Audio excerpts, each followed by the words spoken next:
In this video, we're going to look at creating these effects for the text. And in Photoshop, these are referred to as layer styles. And we've got a whole slew of layer styles. Let me show you how they work.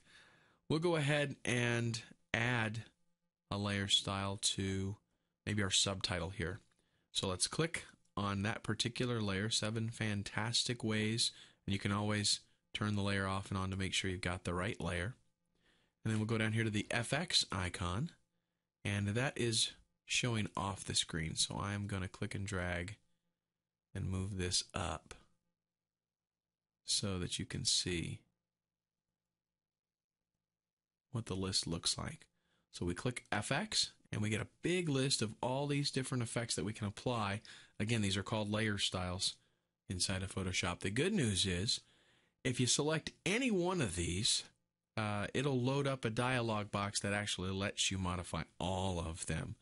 So for example, if I wanted to add a drop shadow to that text, I click drop shadow and it defaults to the drop shadow effect. It turns it on for me, and here's my settings. But of course I can go in here and modify any of the other layer style effects as well. Now you can see there I've added a drop shadow. If I turn this off, that's what it looks like, and then I can turn it back on. Gives it a little bit of depth. Every one of these different effects has settings that can be modified, and you'll totally change the way it looks. So you totally customize this. I'm going to drag it off the screen here just a little bit so we can see the text really good. In this particular case with drop shadow, we won't go through all of these, okay, but I'll kind of show you basically what they do. In the case of drop shadow, we've got distance, how far away the text is. We've got spread, which is really how focused the shadow is. And then we've got size, which determines how much shadow we're getting. And if you use size and spread together, I'll just give you some advice here. That can really determine how sharp and focused that shadow is. Okay, and if you want to, instead of using distance, you can go right over here and click and drag and move the shadow around. Okay, so if we decide we like that, we can also set the opacity for the shadow, which is really how intense it is. We can do that right here. Less opacity means you can barely see the shadow, and then more makes it stand out a lot. So just set it where you think it looks good. A lot of times a subtle shadow does the job. Okay, so that is the drop shadow. Let's go ahead and take a look at inner shadow. Let me tell you how these work. If you want to move to the actual effect and the settings, then click on the name of the effect. Okay, otherwise, let me show you here. If I just click on the little option box and turn it on, notice how I didn't move down there? Well, I'm still looking at the settings for the drop shadow. So if you actually want to move to that effect, make sure you click on the name. And I tell you what, let's click OK here. And I will grab my zoom tool and zoom in real close so you can really see what is happening here. So once we've got an effect applied, you can just double click on the effects and that will also load the layer style box here. Okay, so inner shadow, you can tell what that does. It just basically casts a shadow inside the text. Drop shadow is outside, inner shadow is inside. Okay, we can turn that off. Outer glow, I'm just going to show you basically what all of these do. And of course you can go in there and play with it. Spread, again, kind of like focusing. And then size determines how far out that goes. And you can also click here to change your color. Okay, that's outer glow.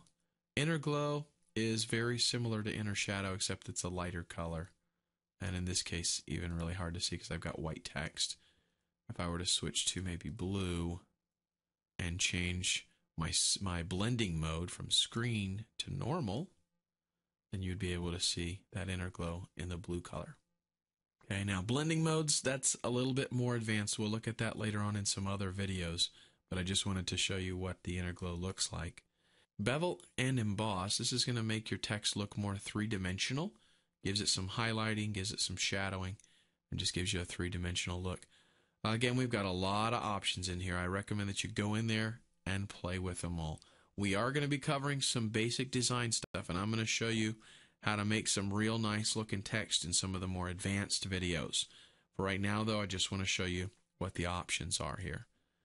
Maybe like a pillow emboss. You can just see the different kind of embossing that can happen here. Okay, depth, size. A lot of these effects, if you do them too much, they kind of lose their potency. So maybe something like that. And you can tell here that, just by taking some regular text with just a little bit of work, really you can make that text, really snap. You can make something that looks very professional. Satin makes the text look kind of shiny, but you have to really play with the settings here to get exactly what you're looking for. Color overlay, this allows us to actually change the color of the text. And really, these layer styles, by the way, you can apply those to any kind of layer. So even if this wasn't text, let's say it was a picture of somebody, you can do a color overlay and add a hue to that graphic. Biggest thing on this, we've got the ability to change the color and the opacity, how much of that color we want added. And then we have gradient overlay, which is basically the same as color overlay, except we're using a gradient. Notice we're going from black to white here. We can adjust the opacity.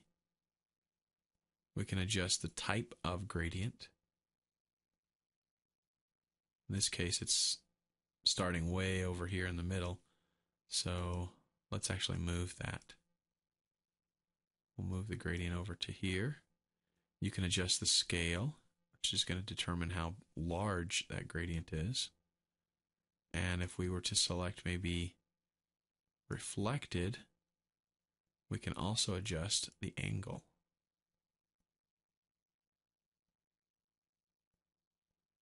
Okay, so click and drag inside here to move and reposition the gradient. And then we use scale to increase or decrease the size. Angle changes the angle of the gradient. Okay, let's go and turn that off. Then we have pattern overlay, which is pretty self-explanatory. You have a large list of different patterns that you can select from. I click on any of these and I get a preview. And then click over here in this. Whoops, you can't see that, can you? You can click over here to deselect. Once you have the patterns opened here, just click over here to close them again.